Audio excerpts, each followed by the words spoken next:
तो प्रोफेसर साहब ने कहा कि देखो ये ठीक ठीक कोई नहीं बता सकता है, लेकिन मैं विज्ञान का प्रोफेसर हूँ, तो जो मैंने किताबों में पढ़ा वो बताऊंगा। ये अनुमान होगा, सही नहीं होगा, क्योंकि विज्ञान अनुमान की बात करता है, ये अनुभव की बात नहीं करता है। जो मैंने किताबों में पढ़ा वो सुन लो।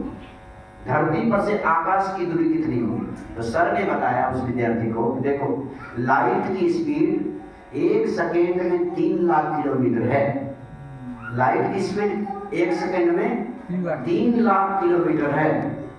जो 3 लाख किलोमीटर प्रति सेकेंड की रफ्तार से दौड़ती है, स्पीड है लाइट की, ऐसे लाइट को एक आकाश गंगा को पार करने में 100 वर्ष लगेंगे।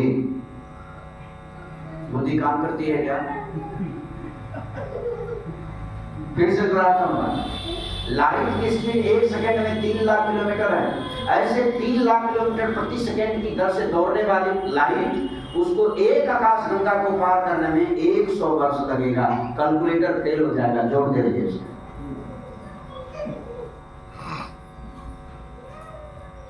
और मजे की ये मैं क्यों सुनाया आपको? इसीलिए सुनाया, जो इतना बड़ा आकाश है, जो इसको लाइट को भी इतनी तेज दौड़ने वाली, जो प्रति सेकंड 3 लाख किलोमीटर की गति से दौड़ती है, ऐसे लाइट को भी इस आकाश गंगा को पार करने में 100 वर्ष लगेगा।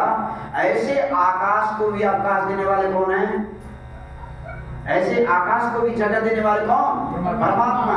अब दिमाग लगा लीजिए, परमात्मा को प्राप्त करने में क्या, कौन दिव्या तेल जलाना है, कितना क्या करना पड़ेगा। इसीलिए कहा वाल्मीकि जी ने, पूछे हुओ इत रहो कहाँ, मैं पूछत सच्चाऊं, जहाँ न हो तहु देहु कही तुम्हें दिखाऊं था। ऐसे राम तुम कहाँ नहीं हो, ये पहले बताओ। इसका मतलब है परमात्मा सर्वव्यापक है, परमात्मा से कहीं जगह खाली नहीं है, एक भी जगह खाली नहीं। भारत और पाकिस्तान में अभी मैच चल रहा, कल ही शायद उसका फाइनल हुआ है। भारत और पाकिस्तान, भारत जीत गया। तो ये पाकिस्तान और भारत का मैच कहां कहां देख रहे थे? पूरे वर्ल्ड में दिखाई दे रहा, एक केवल भारत और पाकिस्तान में नहीं, पूरे विश्व में इसको दिखाया जा रहा था। और पूरे विश्व में कितना टेलीविजन होगा, कितना एलसीडी होगा? एक दो ठो महाराज, एक घर में ऐसा ऐसा घर है कि 10-10 एलसीडी पड़े हुए हैं, हर कमरे में एलसीडी लगा हुआ है। और प्रत्येक एलसीडी में ये भारत और पाकिस्तान का मैच दिखाई दे रहा है। 11 प्लेयर भारत की तरफ से, 11 प्लेयर पाकिस्तान की तरफ से।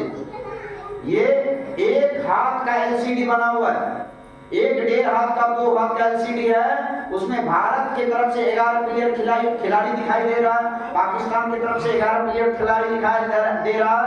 और ये जो हो रहा है, ये मैच जो हो रहा है दुबई में हो रहा है, दुबई का पूरा स्टेडियम दिखाई दे रहा है। और उस स्टेडियम में हजारों दर्शक बैठे उस मैच को देखने के लिए, वो पूरा का पूरा दिखाई दे रहा है। और एलसीडी कितना बड़ा है? 1.5 हाथ का। एक और मजे की बात सुनाता हूं, इतनी एलसीडी में ये खेल बंद हो करके, दुबई में जो खेल हो रहा है उसको बंद हो जाना चाहिए था, क्योंकि सब जगह बंटवारा हो गया है। बंद हो गया दुबई का खेल? नहीं, दुबई का खेल भी चालू है। और सैटेलाइट के माध्यम से सब जगह पूरे विश्व में एलसीडी में वो खिला दिखाई दे रहा है।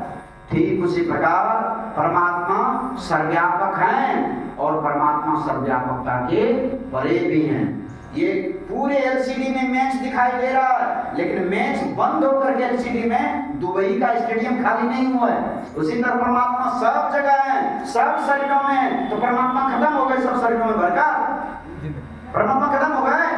नहीं, परमात्मा सब शरीरों में रख करके परमात्मा अपना दर्जा ऊपर रखे हैं। इसी को कहते हैं सर्वव्यापक और सर्वव्यापकता के परे। जहाँ न हो तहाँ देव कही तुम्हें दिखाऊं था। सर्वव्यापक राम के बारे में वाल्मीकि बोल। एक और में कितना बज गया? 4:45। एक और मैं उदाहरण देकर के वाणी को राम देता हूँ। स्कूल में